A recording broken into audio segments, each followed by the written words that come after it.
Hi, everybody. Welcome. Another episode of From Adversity to Awakening, transforming your hardships into greater spiritual connection and joy.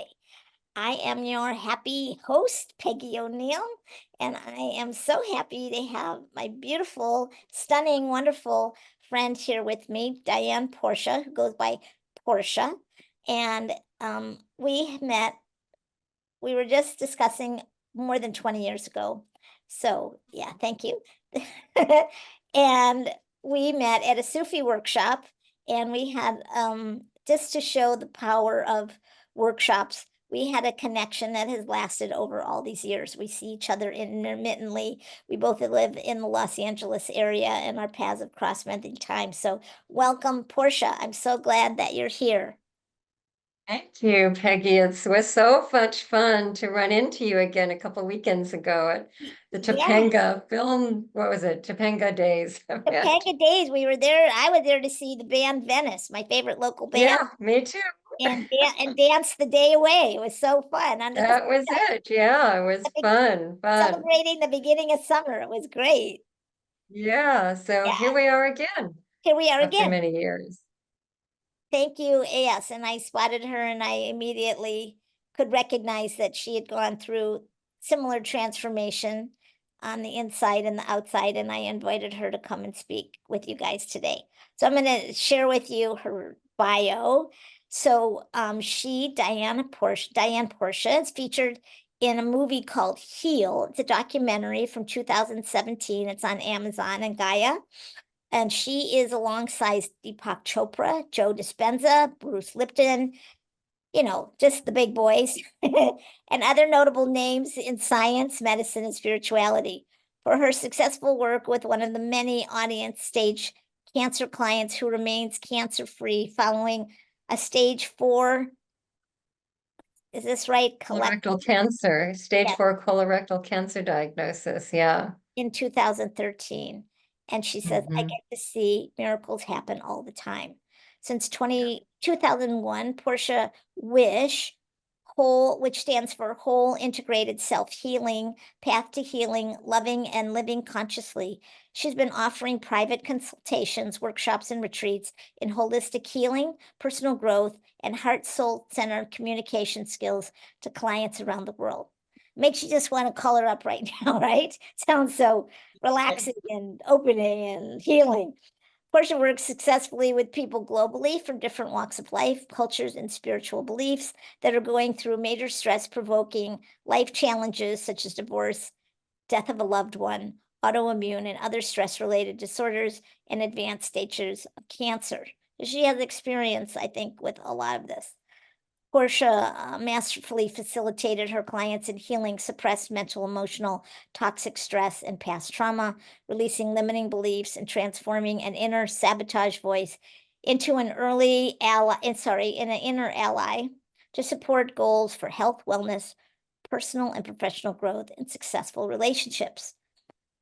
AI technology is rapidly changing humanity as we know from the past. Portia foresees the importance of remaining connected to our natural environment, ability to grow and produce real food and cultures.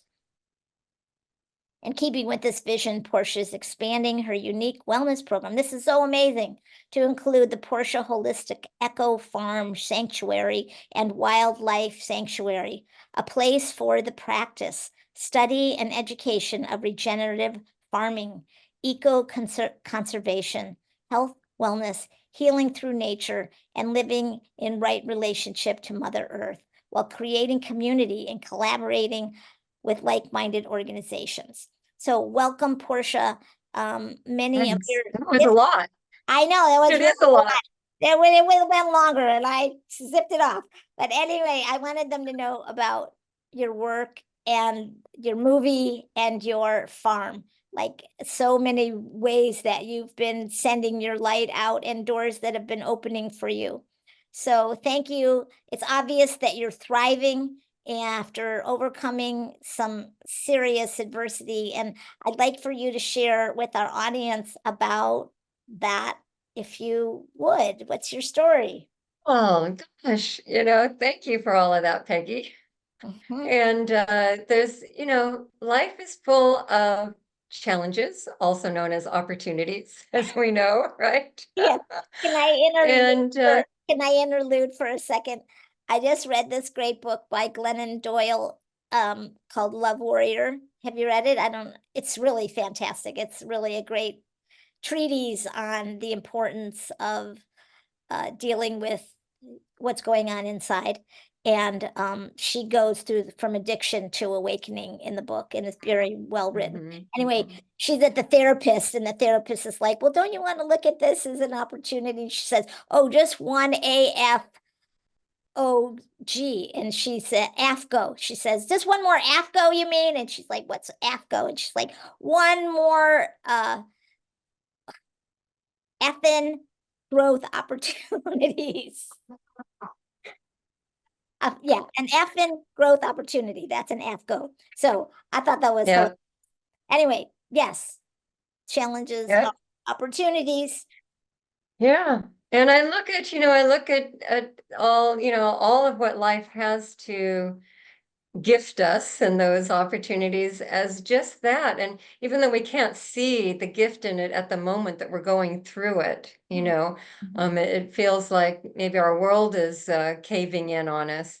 And but I've lived on the planet now enough decades that I can see the pattern of support and guidance that I have received all along from spirit, you Beau- know. Beautiful. So yeah. So going and to give a little background, I guess what got me into this line of work was divorce. And I was married for 16 years and a stepmom to my husband's 3 kids. And you know, we um we had, oh gosh, so much stress in our lives. And I wasn't very good at handling stress back in those days. And I lived in a lot of fear, and was pretty disempowered, I think, because I was so dependent on my husband's income. And when we got together, at the time, I thought, oh, this is wonderful. But he said, look, I don't need you to work anymore. Just go do what you want to do. And I was like, okay, I always wanted to go to art school. So I went to art school and, jump forward. Um, 16 years later and going through divorce, I found myself out of the workforce for a lot of years and competing against much younger people in technologies that I had no clue of, right? So, and no means of like making a livelihood for myself. And I didn't think I could do it through my artwork. I just didn't think that was viable. So it was very scary for me. I bet. And, I was still trying to save the marriage, and I enrolled us in a workshop up at Esalen in Big Sur called New Beginnings. Oh, And he refused to come with me. So I went by poor myself, husband. and so it turned out to be a new beginning for me when I was ready to start really asking those tougher questions of the marriage. And, I guess he was willing to tell me about the affairs and, so. Okay, so Well, jump forward again. ouch. During my healing process, my healing was to do some sacred anger work. That's kind of a term that I coined. You'll see an example of that in Heal documentary when you watch that. And in the movie, I have my client throwing rocks, but at that time, I wasn't throwing rocks, I was mountain biking every day up a strenuous hill. So sacred anger work is about, bringing intention and physical exercise to really move any stuck energy that's being held in the body. And so every day I would be pumping up the hill. And what I experienced when I was going through divorce was this like sludge that was residing in my chest, right? It was like this hole of anger and grief and upset and all of this.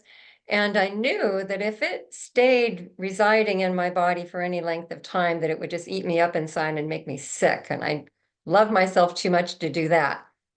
Awesome. And just intuitively, I knew that I had to move that. And I'm a very physical person and into yoga and dance. And so I was living in Mandeville Canyon at that time, and nice, strenuous ride up the hill, and then up to the top of the mountain. And while I'm, cycling uphill, I'm allowing myself to emote and just release the hurt, the anger, the frustration, the guilt, the shame, all of that stuff, and emptying it out. And what I experienced was like an emptying out of that gook that was residing inside my chest and my heart. And after doing that, that was my daily practice, like my moving meditation. And every day when I would get to the top of the mountain, there was a special spot that I would do my yoga stretches and qigong, and then meditation. And the one day that I said, okay, I am now ready to stop grieving over the loss of this marriage, and family. And um, I want to start meeting men and having adventures in my life, right? So that was in my prayer and meditation that day. And when I got up from the meditation and I stretched and looked down the fire trail, there was this guy, and he was just finished a run in the mountains. He was shirtless, tan, muscular. And I thought, wow, that was really quick. I'll say, I, I was I just just thinking that asked to too. meet men and having adventures. So I think Spirit is telling me I'm supposed to meet this guy. So I ride my bicycle down and introduce myself. And wow, we talked for like an hour on the mountaintop, and this guy was one of those extreme adventurers. He would jump out of airplanes, do bungee jumping, do caving, rock climbing, big wall rocks, go to South America and run around naked with the natives down there and in a dugout canoe. And I'm like, oh my God, I just asked for meeting men and having adventure, and look what shows up, right? Instant And so manifestation. Now you're empowered. yeah, when I share that part of the story, I always, tell people, be careful what you ask for because you may Yeah, get it, right? yeah, totally. So that was Bert. And of course, I was still getting over the loss of my husband and family and all of that. So I wasn't completely healed, but, you know, in my mind, it was like, okay, I am, this is going to be my next lover. Help me get over my marriage. Well, turned out I was still a little too weepy for Bert. And I didn't hear from him after our like second date. And and he wrote me this beautiful Dear Jane letter. Mm. And he said, you're such a wonderful gal and you deserve so much better than me, and, blah, blah, blah. And, have a good life or whatever. And I was so impressed that this guy took the time to write a letter and send it to me. Didn't even know him. And I thought, wow, that really gives a lot of insight to the character and quality of a person that he is. So I called him up and I said, thank you very much for taking the time to write this letter. And I know that I am meant to know you. We're not going to be, dating or anything, but in my meditation that day, I asked to meet men and have adventure, and there you are, and you do adventures. And would you invite me on one of your more tame adventures just as a friend? Yeah. And he did. And Not, it was not a to climb test. the side of El Capitan in the afternoon. Yeah, no, he wasn't going to have me hanging off the side of El Capitan, but he did take me on something that, actually, he didn't take me. He gave me directions on how to meet him in Angeles Crest National Forest. He said, Mm, if because I had heard about these things called sweat lodges, mm. and I had never experienced one before. And I knew that he was going to do one in the mountains, and he and his friends. And I'm like, well, could you invite me on that? And he said, sure. He gave me directions on how to, get to the trailhead. He wasn't going to take me. I knew it was a test. It's like, she wants to have adventures. Well, okay, if she's willing to show up, then fine. He wasn't And someone he to wanted to like make sure you were, coddle a woman. he wanted to make sure you were self-sufficient, I would imagine, to some degree, Yeah, and right? he wasn't gonna, yeah, he Babysit was you. He used wasn't gonna to, babysit you and your boo-hoo. he didn't want a weepy woman on his hands, for another evening. So, um, yeah, so here I am. I'm driving my car into Angeles Crest National Forest. It's starting to rain, and I'm thinking to myself, oh my word, where am I going? I'm going into the wilderness by myself. He said that he would have, sleeping gear for me and everything else I needed. I just needed like a water bottle, day pack, which I had. And I find his vehicle parked on the side of the road. He told me to park there, lock my car, and then start hiking down this trail. And so I'm hiking down this trail all by myself in Angeles Crest National Forest. It's complete wilderness out there. It's nothing like Topanga. Topanga's wild, but this is real wilderness. Yeah. And I'm like, it's starting to sprinkle and there's wildflowers popping up and I'm starting to pick the flowers and I'm singing and I'm looking around and I'm having the best time. I'm having my first adventure, right? I asked to have adventures. I trusted that what showed up was answered immediately from spirit. I'm a very powerful manifester. Yes, you are. And so I'm hiking down, 2 miles to the bottom of this trail where the first person I see is Bert, and he's like carrying this log on his shoulder, crossing a creek bed. I'm like, oh my God, I'm here. So that's been, the beginning of our friendship, which was really beautiful. And what did happen is I think it was on the third adventure that he invited me to was another, place out in the middle of nowhere, in Death Valley. And it was a natural oasis that his friends were going to gather at for a summer solstice. Mhm, And so he didn't take me out there. Again, he arranged for me to ride with someone else mhm. in their vehicle. It was a couple that I had met like once before. And so I'm riding in the back seat of their car and everything, all the gear is packed for a weekend trip out to Death Valley. And we're traveling at nighttime and it's it's remote.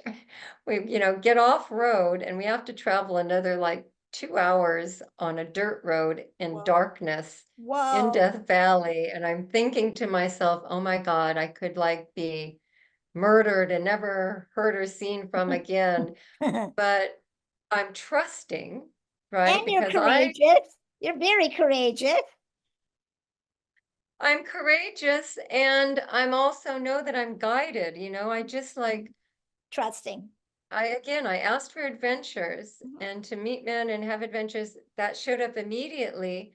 And um and also I was not foolish. So I also knew that, this man that took the time to write me a letter, mhm. you know, and say sayonara, but have a good life, that he was a good guy. So I trusted this was all for my highest good, and it was. And so at that weekend event out in the middle of the desert, in the middle of nowhere, we wound up at a place called Saline Valley Natural Hot Springs, and it's a natural oasis that was built by the hippies back in the 60s, these beautiful hot mineral pools that are all cemented um, in the middle of nowhere, in the middle of a natural oasis Wow. with a small patch of grass, palm trees, and these hot mineral springs. Amazing. And so we were the first people to arrive there. There was going to be other like caravan of people coming in later that night. And Rick and Christine said, take a towel and come with us. And they guided me through these shrubs. I couldn't see anywhere we were going. I was like totally blind. And we opened up into this beautiful cemented in pool surrounded with crystals. and we slip inside of it in this beautiful warm water, all open air in this natural oasis. It was so magical, so magical. And then later that night, Bert showed up with a caravan of other vehicles, and then that was that next morning that I met the rest of the people that were in this group. Some of them I had met at the sweat lodge, and one of them in particular was kind of cute. Turned out to be his twin brother. Oh. And so So is there some there was adversity there? chemistry. Some adversity happened there? Uh, yeah, that comes later in the story, Okay. actually. Okay. So a romance started with his twin brother, and we were in a beautiful relationship for 5 years. Every year we would go back out to Saline Valley on numerous occasions throughout the year, including summer solstice, which was like celebrating our anniversary out there with our group of friends. And on the 5th anniversary of going out there is when he died of heat stroke. So he died in the desert, the same place that we had come together, you know, in our romance and our love, and with many of the same group of people that we would always be with. And he actually died of heat stroke while we were sleeping. And he and his brother and another guy had gone for a hike to the upper springs to clear that out for we were going to kind of hang out there that evening. And when they were hiking back to our camp, he was saying, "Hey, let's pick up the pace and get back to camp earlier. Look at me, I'm not even perspiring." Well, no one realized when he said that he wasn't perspiring, he had already entered an advanced stage of heat stroke. Wow. And because, you know, he and his brother and, you know, the guys in this group were outdoorsmen and adventurers, and they would test their bodies against nature all Right. the time. Right. So whether he had earlier warning signs or not, he didn't acknowledge them. He should have experienced slurring of speech, dizziness, maybe vomiting, you know, but none of that. He actually came back, and was feeling fine. And we sat around, you know, one of the cold pools and talked for a bit, and then decided to take a nap because it was so hot. We were tired just from the heat. It was like 120 degrees in the shade. Whoa, So we whoa. laid down and we took a nap. And I was awakened by what I thought was snoring. And so I shook his arm and I said, "Honey, wake up, you're snoring." And he didn't respond, but these noises were coming out of him. So I sat up and I looked, and his eyes were a blank stare. His mouth was open, and these guttural noises were coming out. It was his death rattle, which I didn't know at that time. I'd never We even heard of had, that. Wow. yeah, yeah. So, um, we had two doctors there with us. We had an intern Yeah. surgeon and a dentist. They knew immediately to start CPR. I eventually took over for the breath and keeping the count while other people alternated on the chest compressions. Someone was able to find a CB radio to radio for help, and it took the paramedics an hour to get there by helicopter from Las Vegas. That's how Wow. remote we were, and that was the nearest help.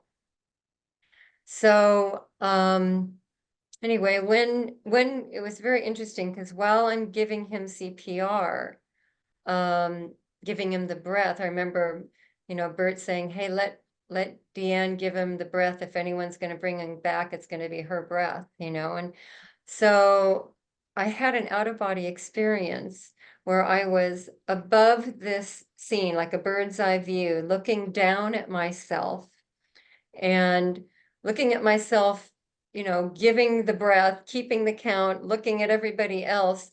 And it was the strangest sensation because I'm like, objective observer at the same time that I'm a captive participant in this Right. bizarre event that was unfolding. And then I don't know, I had lost sense of time, with all of that. And so the medics, the paramedics when did they arrive? Oh yeah, they arrived Did something by happen? helicopter. Did you see something or hear something when you were out of your body? Or was it just some kind of extra multidimensional witnessing of the You know, experience?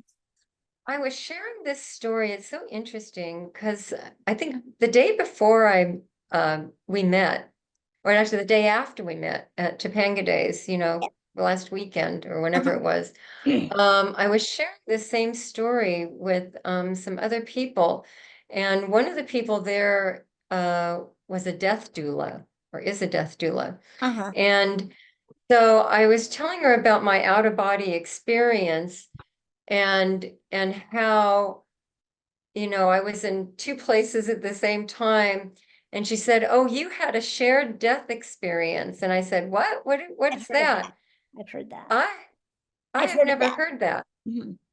She Yeah. says that people they describe the same thing. Uh-huh. So, you're not the person that's dying. You're not going to the light, or I don't know, maybe other people do. I didn't go to the light. I was like fully present from above, Uh-huh. staying in the scene. And I can't remember when I actually returned to my body. Maybe it was when the medic showed up. I don't remember that part. Everything just seemed like, an altered state, of course. And Did he make so it? what's that? Did he make it? Did he? No, he did not make it. He was already dead, Mm. long before they arrived. And the only reason that the helicopter even came was because we had doctors there with us, and they said that they felt a pulse, which probably wasn't true. Mhm. To go that length of time, giving CPR, Mhm. highly unlikely that someone's going to be revived. Right. So what happened is that I thought that I would be going with them in the helicopter, but they said, no, we have to leave him here because he has to be collected by the county coroner of Inyo Kern, and they came from a different state. No way. Yeah, so after they left, everyone was just kind of scattered all over and wandering out into the desert. And I had the wherewithal to just bring everybody back together. And we created a circle around Ben's body. And I led us in a prayer and a meditation. And we just sent all of our love for his ascent up Beautiful. wherever he was going. Yeah, I don't yeah. know. So, How did that anyway, how did that loss impact your life? Like, oh how gosh. did you do? Well, I How did mean, you? tremendously. When I share this story, it's a love story, Yeah. and it's also the greatest gift.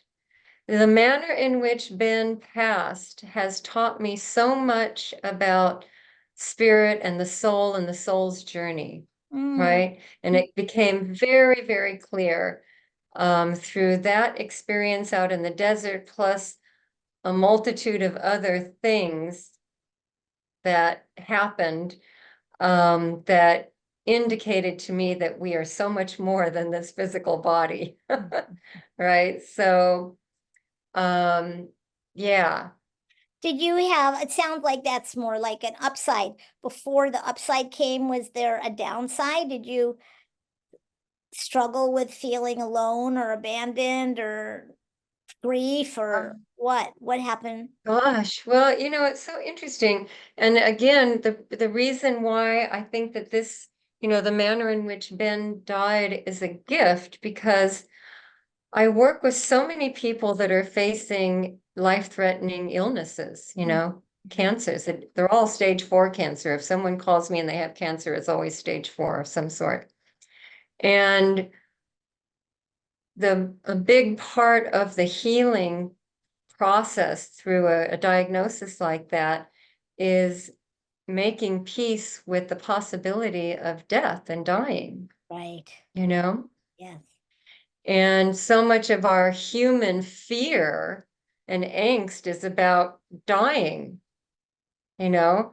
And so it informs my understanding of the soul, the soul's journey, our role as a, our human experience. But first, we're a spiritual being first, having our own unique human experience on Earth. And we each come into this world on time, Mhm. and we each leave on time without knowing when our exit ticket is or the Right. method of our exit ticket. Right. Right. Right.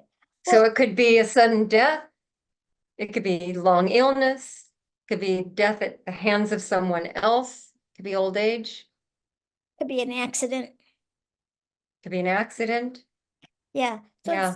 So it sounds like in the process I mean, you were in a very beautiful setting and a beautiful holding. You already had higher awareness, and you have this sort of multidimensional experience.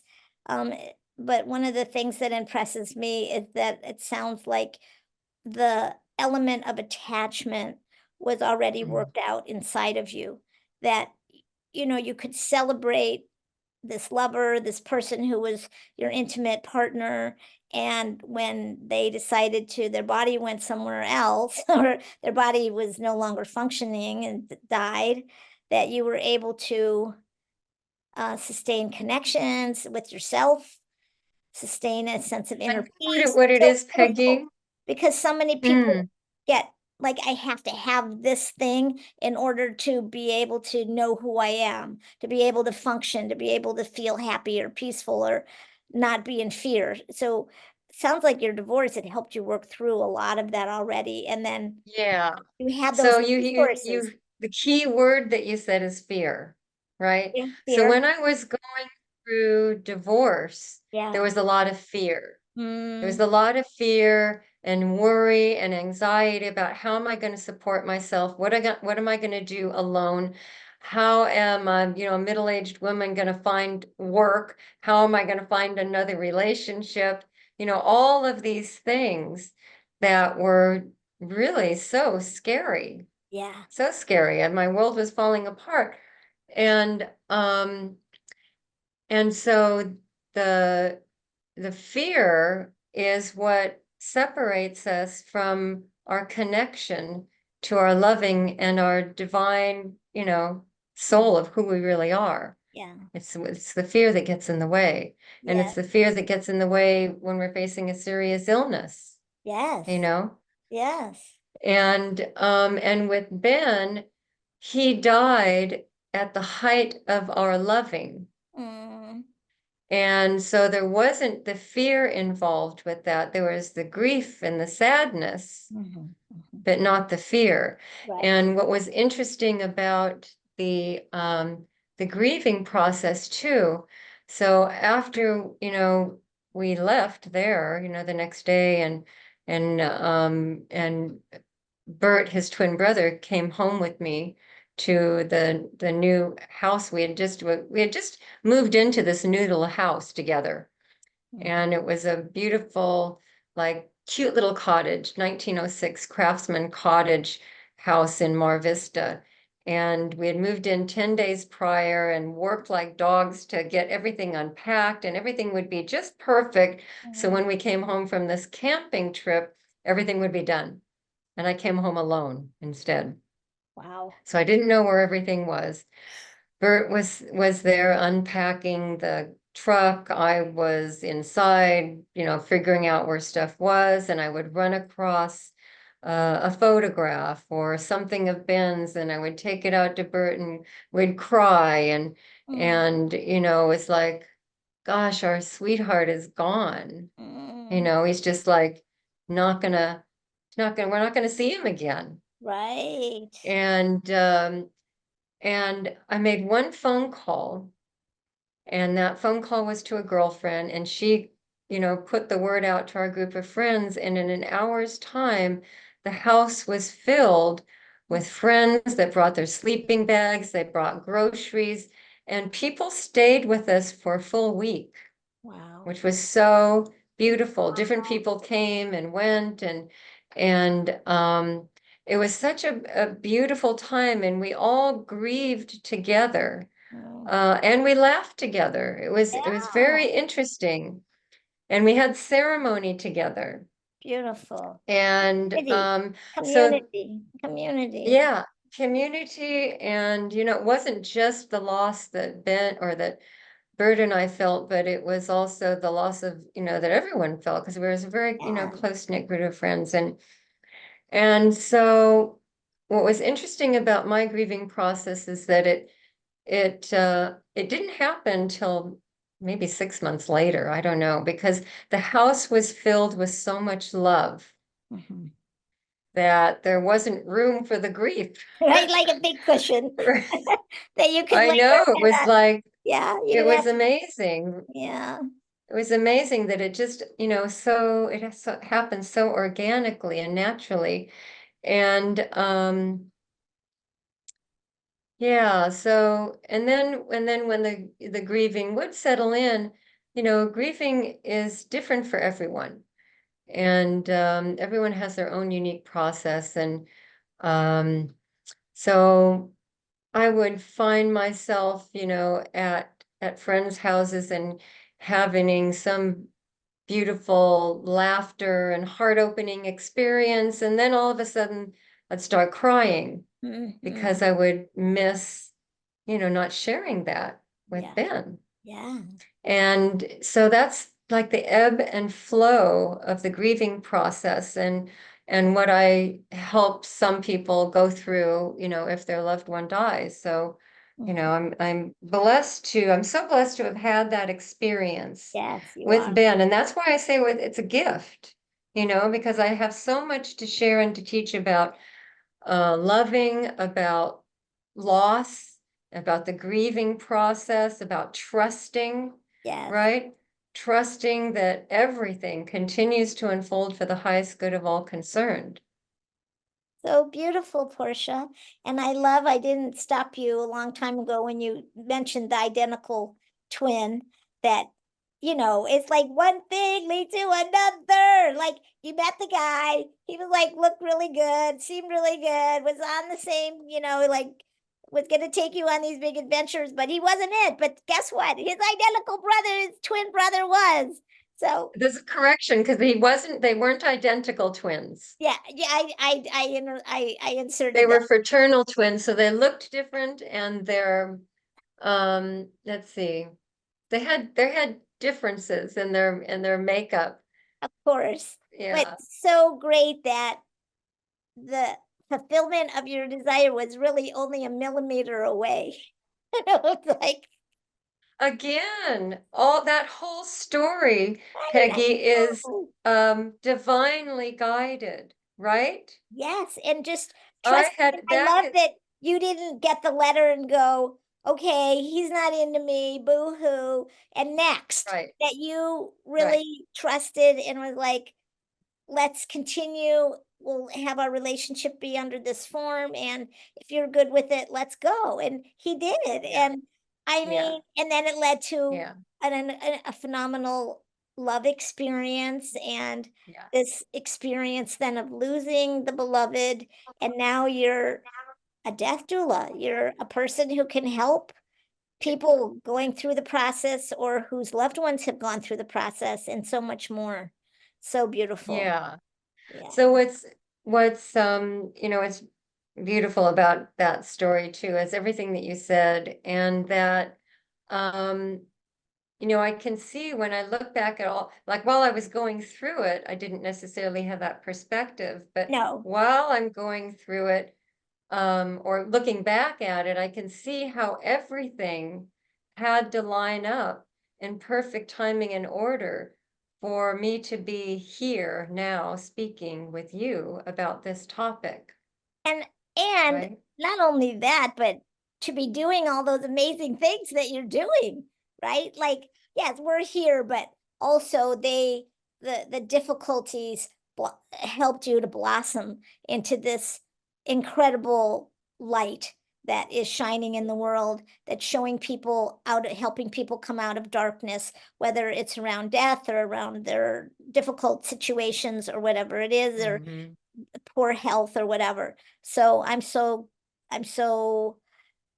it's always just night. It's always so uplifting and fulfilling for me to hear stories of people who trust, who stay with the curiosity, who stay with the openness and let the process unfold no matter how difficult. And sounds like Yeah, you've done that. And one yeah. other question I wanted to ask you is, how do you feel like the whole process has facilitated your experience of connection to spirit and having more joy in your life? Yeah. Um, Again, that word, trust, Mhm, right? mhm. So what a lot of people forget in manifesting what they want is that they have to recognize when those opportunities come up, right? When you ask for something, and then you release that energy, to come to you, and it comes to you in a different form than you expected or than you wanted to try and control, right? That's you want to let go of control and move into trust. So that's when the magic happens. When you just trust and say yes to what shows up. So I recognized that, I recognized bird on the top of the mountain. I just asked for meeting men and having, adventures. That was a direct response. So Definitely. I went down, was proactive, took action, introduced myself. When he was ready to write me off and wrote me a letter, I didn't let him write me off. Exactly. Right. You're like, this Because is I was trusting, right, that I was meant to meet him, and I knew Spirit showed, brought him to me. And then I didn't know that I would, meet the next love of my life through that man. Didn't know. oh, You don't know but the you one did. that's going to But show up, you did. right? Yeah. Yeah. Yeah. It And also and sounds even like and the manner in which he died, right? So dying on our fifth anniversary, mm, there's significance mm. in all this stuff, And right? that you had just prepared your nest, like it was all ready for Yes. you, like a whole new beginning, like a whole new thing. And then the Yeah. the carpet got pulled out from under your feet. And I think we can also see trust demonstrated in the way that you moved through that whole process and even manifested your community showing up to comfort you, to laugh with you, to cry with you, Yeah. to hold Yeah. you, to moving through an Hmm. extraordinarily difficult experience, given those Hmm. things you just mentioned, the anniversary and the new beginning. I mean, Yeah. what a like they'd prepare a home and then have the person be taken, like pulled out. Like that makes it so much more intense because I know. And you what's have interesting, these expectations, right? yeah. What's interesting about that home too, because I hate to move, right? It disrupts my business, my personal life, everything is disrupted. And that house that we moved into, this was like after divorce, right? And I was already like so upset that I was losing my foundation, my roots in having to move.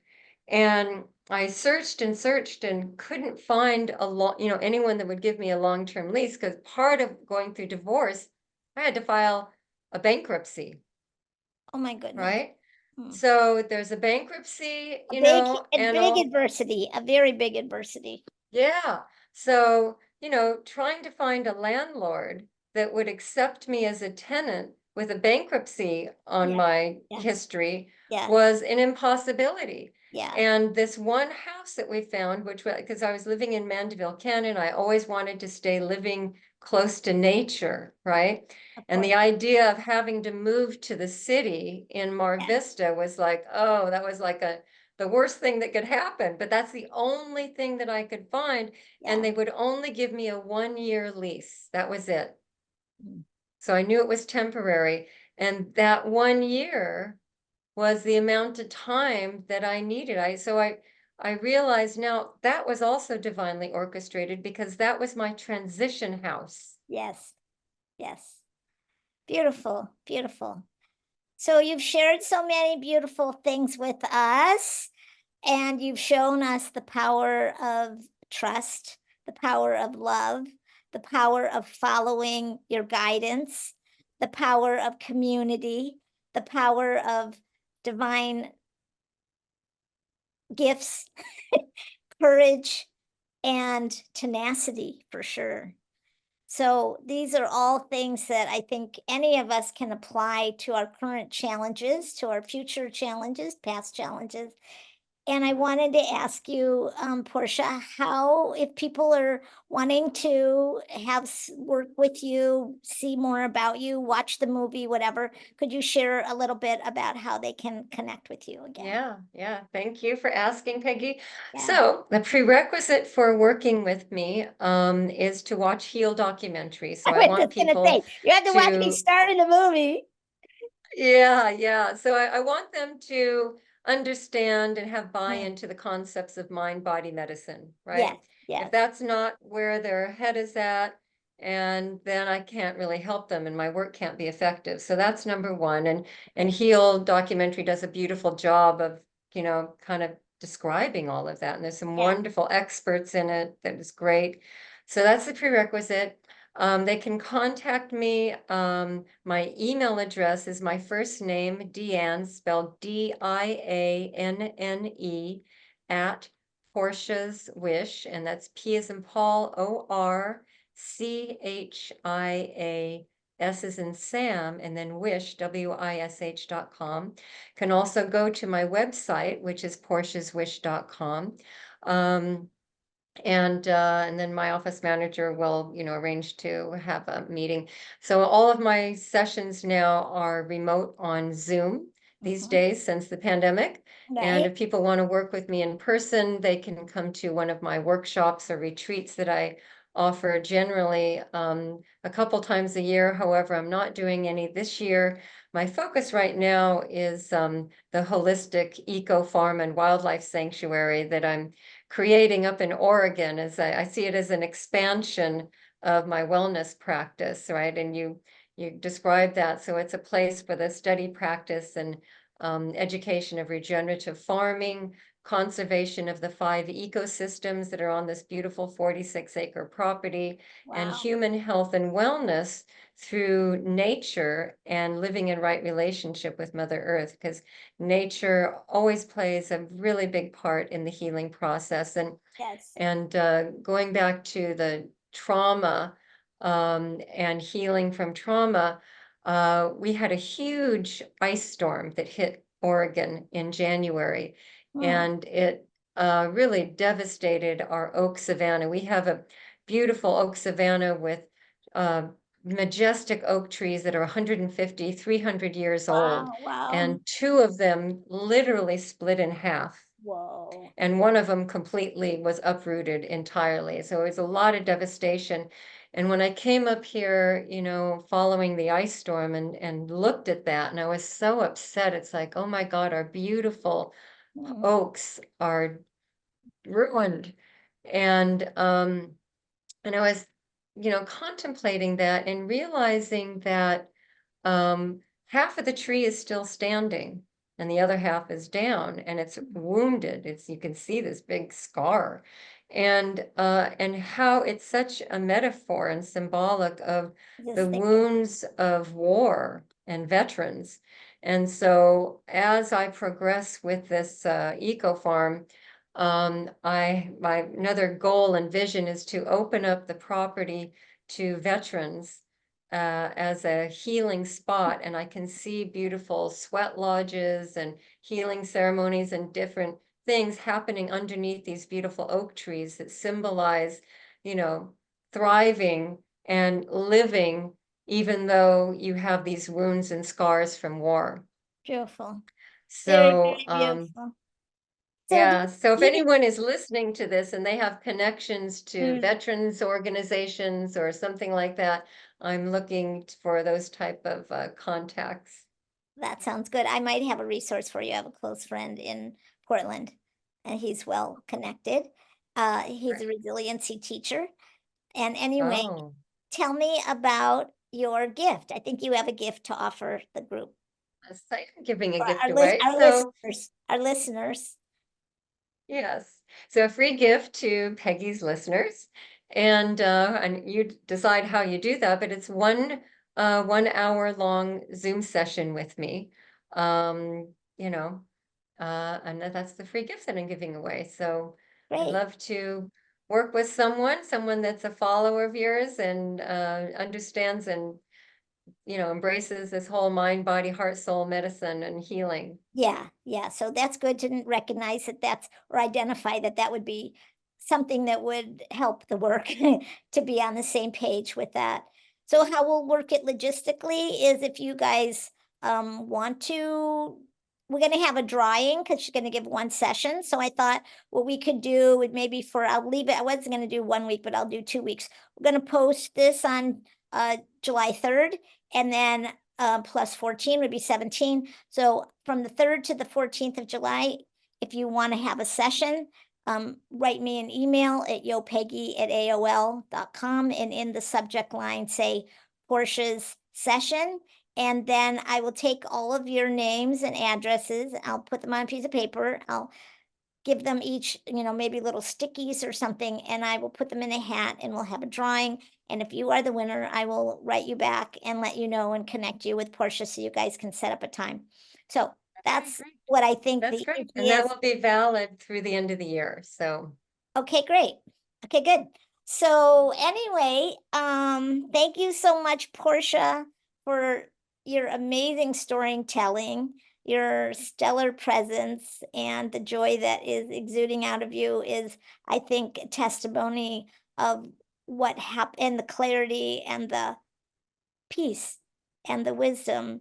And these are the things that come when we take an opportunity to learn from what life brings us and to let it work us so that we evolve and we become our best version of ourselves. I think that's what we're all doing. So yeah. thank you. Thank you. Thank you. Yeah, It's so fun to connect with you again. yeah, it was really great to go into detail with you around all that. I had no idea. Anyway, everybody else, thank you for being here and hanging in there, listening to this amazing story. I hope you're inspired. I hope you take action. I hope you will use these elements of trust and courage and wisdom in the processes of dealing with the adversity in your life and let it turn you into the best version of yourself. So thank you for joining Thank us, you. and I will see you on the next episode. So long for now. Okay, thanks. Bye.